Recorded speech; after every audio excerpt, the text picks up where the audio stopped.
Okay, thank you, Becky, and hi everybody. Yes, so I think what we said toward the end of our discussion is very, very important, everyone. Good morning or good afternoon, firstly. That you cannot do all your stories at once. This is a complicated election. It is also one that runs over a little while. It doesn't just start on election day, and it doesn't end on results day. So there are many stories to tell, and we're going to try and take you through as many of them as we can. So very quickly, we're going to look at the structure of local government. We're going to look at the elections process, what happens, and we're going to look at when it happens. So essentially a results timeline, which allows you to pace your storytelling, to deal with certain issues at different times. And then, of course, we're going to look at a summary of the kinds of results stories you can tell, and maybe a few ideas about some of the stories themselves. I've tried to simplify it as much as possible, to color code a lot of what we're speaking, so it will be easy to follow the different phases of steps, and we'll look at some of the main areas of focus. Also, at the end of the day, we need to decide when exactly do we start talking about results.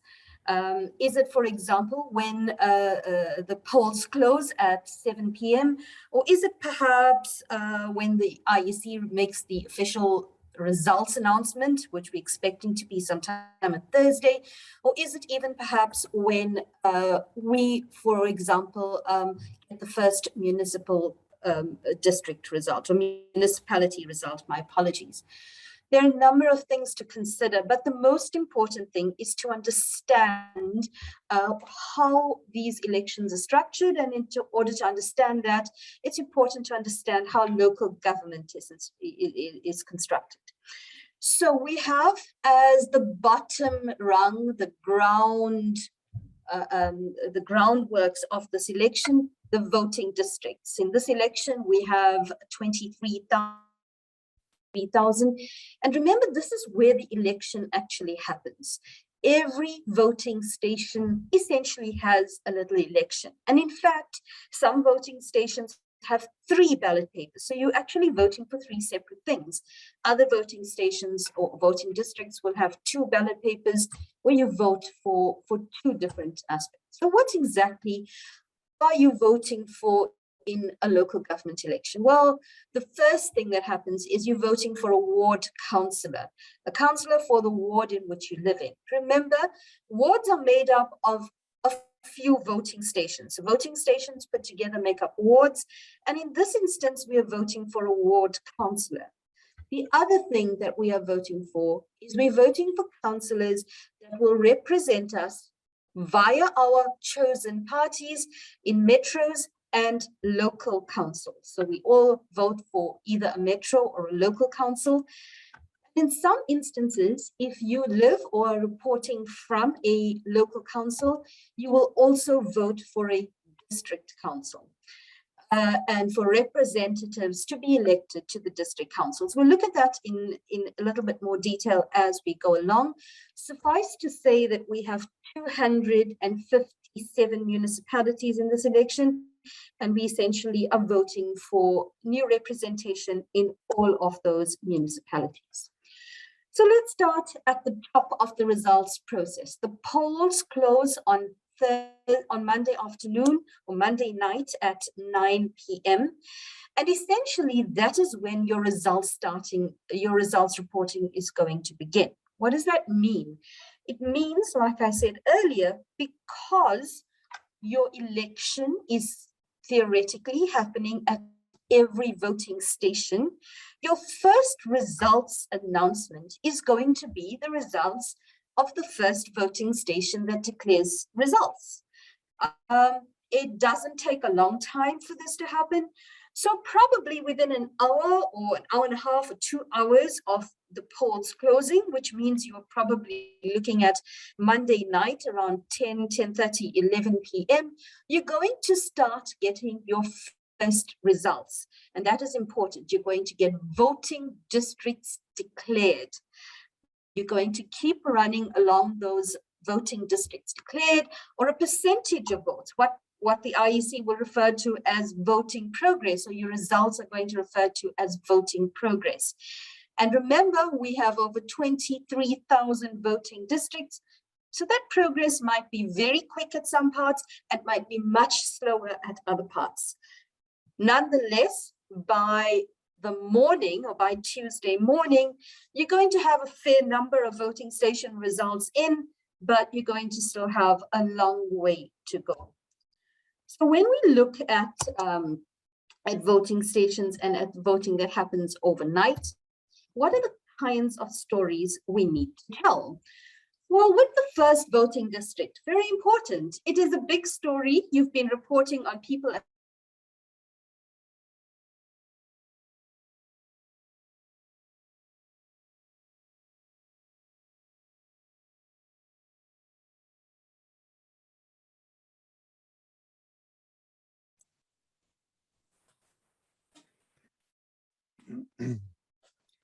Looks like we've lost Aasra. Sorry, yeah, I was just messaging my colleague offline to see if 'cause I can't see her video anymore. I'm going to try and stop your video, Aasra, if you can hear us. And So Becky, I can continue here until okay, Aasra's back on. let me Shall just, if you, I yeah, can if you share will. my screen. Oh, do you have the slides as well? Perfect. I have slides. Let me share my screen and we'll Thank you. just continue as Yep. where she left off. Perfect. Right. So Thank we you. were about the first, literally the first result story is the first VD result. And as we showed earlier on, it would be possible it will be possible to show from the map, the point data details about the various voting districts. And what is also important here is to look at the results for the different ballots as they're coming through, where you have two ballots. You have one vote for the party, for a candidate, independent or affiliated to a party, or PR.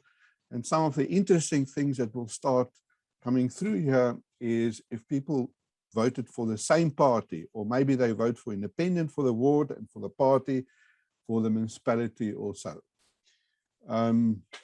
Important to qualify the results to get more information from those from the data dashboard.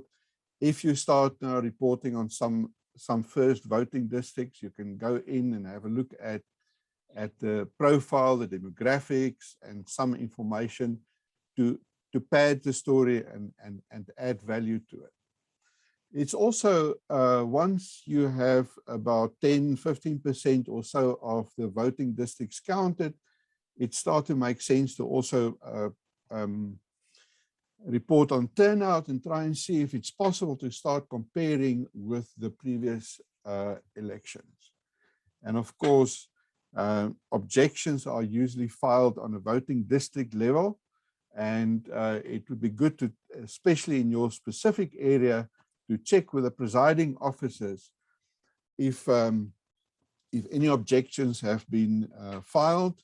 In many cases, the objections will not stop a result to be announced, but the result may be updated at a later stage.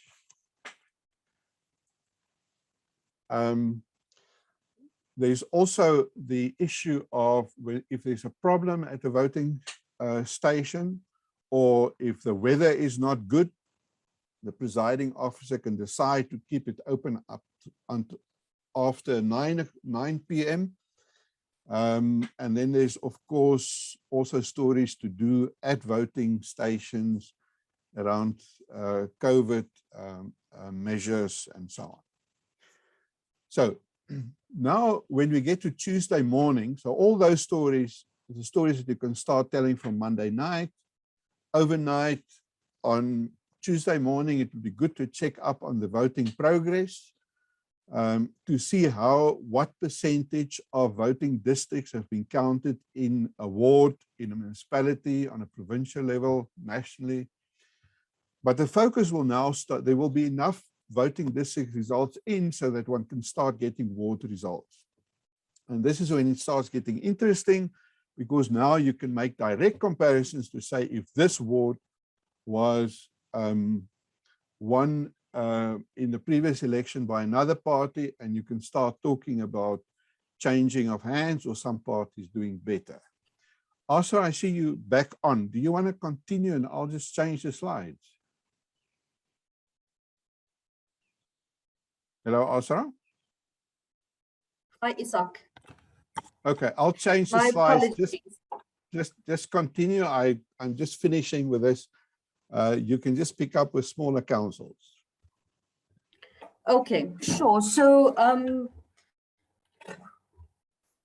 on Tuesday, you're going to, of course, get wards, and you're going to get results for smaller councils. Your voting progress is going to, or will continue. Maybe we can go to the next slide quickly so I can just talk about it. So you're going to,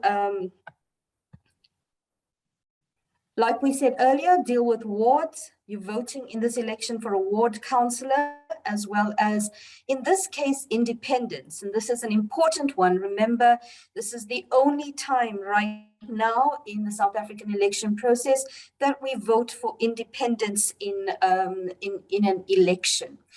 It is also important because in this case, it is essentially a winner takes all election. In the ward, you're voting for a person. The person who wins, who's first past the post, who gets the most votes, will win this election.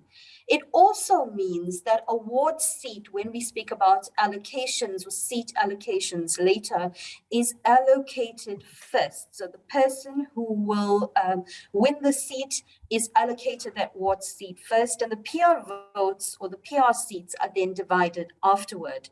Ward seats make up 50% of all the seats on your councils, on your municipal councils. And if by any chance a ward councillor has to step down, or there is some need for a councillor to be replaced, they can only do so via a by-election. Isak, we can go to the next slide and look at stories. So what stories are we telling at this stage? Well, essentially, we're talking about what is a race for wards. We want to know who are the winners and losers. And in this case, because we are voting specifically for people or for individuals, we can actually look at some of the aspects of who we vote for as a society. You will find that a lot of parties are speaking about adding women to their lists, so there's enough women representation, or adding younger people to their lists because previously our politicians were all very old. But do you and I actually vote for women and youth? That in itself is, I suppose, an interesting story.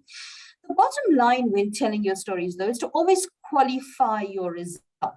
So you must always put your result in context, whether you were speaking about, like we said earlier, voting progress, or whether we're speaking about something as simple as what the turnover is. Remember, in this election, we have many, many independents, much more than in the last election. In fact, almost double the amount. So that says quite a lot about what the face of the election looks like. But of course, we need to follow that up when it comes to the polls. Are independents winning these elections? And if so, what will be the reasons for them winning? When Ray spoke earlier, he referred to tools like WASIMAP, he referred to tools like municipal money, for example. So bad spending or overspending or irregular spending by a particular municipality, has it impacted on how the parties and whether independents in this case win elections, for example? At this stage, you can also start throwing forward to the lists, names on the ward lists, and of course, some of those names are repeated on the party list as well. Remember though, when a person or person can therefore win both the ward election and the party election, and what this means then is they will need to choose on which seat they want to sit, or which they would need to choose which ticket they want to sit on. They cannot choose to be represented by both the tickets. We can click on to the next slide, please, Isaac. Okay, so by Tuesday afternoon, your voting district results would have come in. You would be getting many ward seats, and you'll also be starting to look at your council. So what is your council looking like? Because you're getting the ward seats, you are essentially getting a kind of representation from the PR votes as well of what your councils are going to be looking like. What kinds then, or what are the focuses of your councils that you will need to look at? So your local municipalities and your metros are actually very similar, apart from size in terms of what they do. Remember, there is a total number of seats based essentially on the population or the size of the municipality or the metro. These seats are divided into 50% ward seats and 50% PR seats. Remember, your PR seats are the party seats. And you will, in this election, find that there are instances where that balance is a little bit skewed. So you might find one extra PR seat in one or two of the municipalities, and I think for ward seats, you will probably find one less. Calculations then are based primarily on allocating these seats according to how they are won. And like I said earlier, the ward seats in the councils are allocated first. Once the ward seats are allocated, the PR seats are then allocated with the balance of the votes received. A lot of the PR seats depend on candidate lists and what happens here. But in your municipalities, the stories that you should be looking at, or you should be telling in terms of the context, is that we can move to the next slide, is to start contextualizing them. And you've already seen some of the tools that we've spoken about. So we can start looking at, for example, in this case, the race for votes. How many parties or who has won the most votes in a municipality? How has this party performed in this election as compared to the previous election? What is the comparison? What is the difference in terms of how people have voted in the wards as opposed to how they have voted in the PR vote? That is also another interesting thing. People become very important, and very important in the local elections, because of course we want to look at all those famous people and where they are and whether or not they have won a seat. So for example, some parties make a huge showing of their mayoral candidates. Other parties do not. We might look at the number one people on the list for the municipality and maybe get an idea of who the mayoral candidate might be. But let me just say to you at the same time, please remember that parties do not have to keep to the list order. So when they are allocating the seats that they have won, they can change around the list order. So looking at the list and seeing somebody's name on the number one position doesn't necessarily mean that they are the party's mayoral candidate, for example. Always contextualize your story. Look at the leadership of the municipality, incumbent and those voted in, and compare what is the difference. Why would I win an election as opposed to Ray, for example? Look at, we can also then start looking in this instance at majority votes, so the parties that win the most votes in a local council, or we can look at hung councils and what does that mean for governance in that council going forward. You saw earlier when we looked at the SANEF dashboard that you will be able to see some of this kind of information on your SANEF dashboard. Remember, at this stage, you should also keep an eye out for objections. So voting districts that might not be declared as yet and to try and figure out why this might not be the case. There might be objections, there might be many people, there might be complications with the process, but this also could make a good story if you come across some interesting objections. Isak, we can move to the next slide. So like I said earlier, metros are very similar in structure to the local council, except that they're much bigger and have many more people. So your counting is going to take longer, possibly in the metros, and therefore you will only start expecting your results later on in the process. So we're looking at maybe through the day, Wednesday afternoon, maybe even early Thursday morning. In previous elections, we've had metro results outstanding up until, I think, an hour or an hour and a half before the final results announcement. So they could be cutting it quite close depending on when the results announcement is going to be made. But when it comes to metros, a lot of it is about power play and about who is going to control all these really big urban areas. Metros are not, like I said, local councils. They're much bigger, but in terms of everything else, they are very basically similar. It depends a lot on population, but also they have much bigger budgets. So what are the kinds of stories that we can tell in respect of the metros? If we can go to the next slide, Isak, it is very, very similar to the kinds of stories that we spoke about in the local councils, and I'm going to quickly jump over that and not go through it. By Thursday, we should have all the results coming in. We should be looking at seats.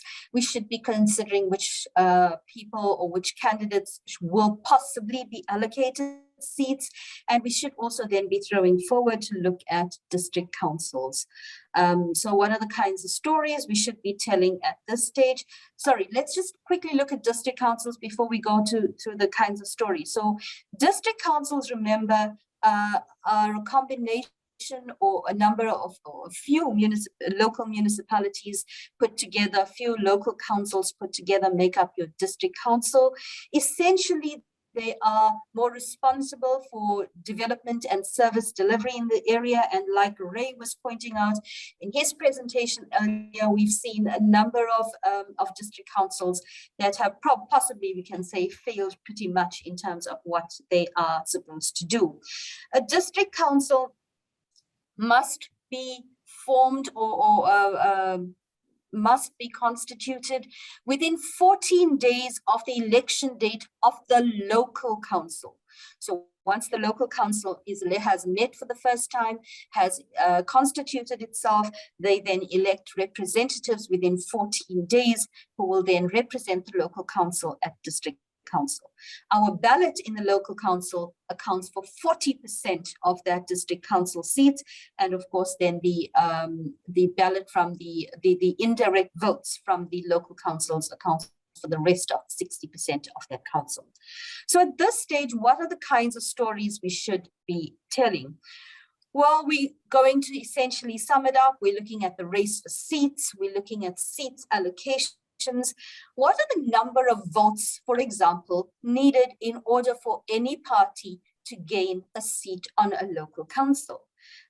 This is determined by the number of votes that are received, added up, and it is quite a detailed formula. If anybody has questions, we can look at it a little bit later on. We can look at objections as well, and we can look at whether there are any outstanding objections. Remember, by this stage, we're already preparing for the results announcements. So what we will be looking at is whether results announcements will happen with outstanding objections. That can happen as long as there are no material or there's no material impact of an objection. However, like I'm presuming Isak did speak a little bit earlier about the fact that objections essentially are dealt with at voting district level. So we can also look at the smaller parties. There are very interesting parties in local government elections, parties we don't normally see or hear about at national level, but they make for really interesting stories, and we can look at how they have performed. We can also consider, for example, why a smaller party might or might not have gained the votes that they did in a local government election. A few years ago, we saw small organizations like ratepayers organizations actually winning and doing really well in local government elections. So these are the kinds of parties that would make interesting stories for this stage of our story reporting. And then let's look quickly at a summary of the kinds of stories that we are going to be telling. So in the race for wards, we're going to look at who won. We're going to look at summaries of party performance. Did parties really do well in the wards? We're going to look at the independents, and we're going to look at the candidates themselves. Who actually did people vote for, and why did they vote? In terms of your councils, you're going to look at summaries. So you're going to look at specific councils, specific areas. You're going to look at how they performed in this election. You're going to look at how to compare them to the next election. You're going to throw forward to what will be the implication for district councils, although at this stage it's probably a little bit early to tell.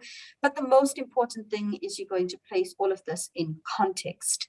In terms of your race for seats, you're going to once again look at what or how many seats in this particular area, how does it compare to the previous election, how has the party performed in terms of how many seats do they have, which are the people involved.